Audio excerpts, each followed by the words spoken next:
Татнефть-арена представляет 10 февраля. Встречай День влюбленных с Big Love Show. У меня сестренка больная, и мама эти деньги копит на содержание, на будущее содержание этой сестренки. Так семейные сбережения составили более 1 миллиона рублей. Теперь есть возможность вернуть часть пропавших денег – 500 тысяч. Но все, кто приходит, никого не отказывают, всех принимают. Мы надеемся, что люди получат. Пенсионерка Нина Игнатьева хочет вернуть свои гробовые 73 тысячи рублей. В реестре пострадавших это третья очередь. Сейчас помощь дойдет и до них. Сумма небольшая. Хотелось бы надеяться, что я получу их. Скоплен большим трудом.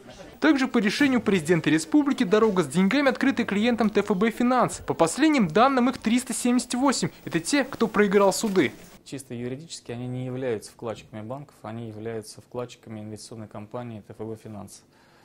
Это те люди, которые были признаны пострадавшими в рамках уголовного дела по факту о мошенничестве. Чтобы получить возмещение, нужно прийти в Казанский офис Республиканского фонда поддержки или оформить заявление через его сайт в личном кабинете. Те, кто это уже сделал до этого и не подал в список помощи, писать заново заявление не нужно. Но неплохо было бы уточнить, все ли в порядке с документами. Документов нужно минимум – иметь паспорт и знать реквизиты своих пропавших денег.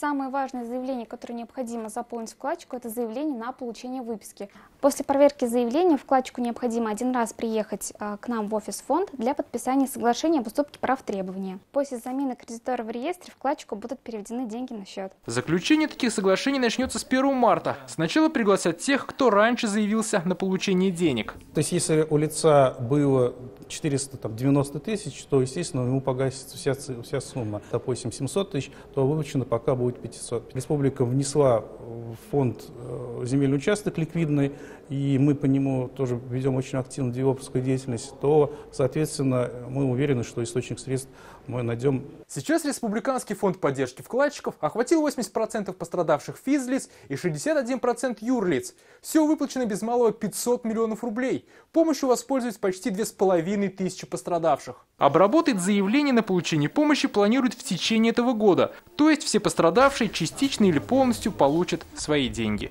Дмитрий Арин, Марат Зайдуллин, ТНВ, Казань.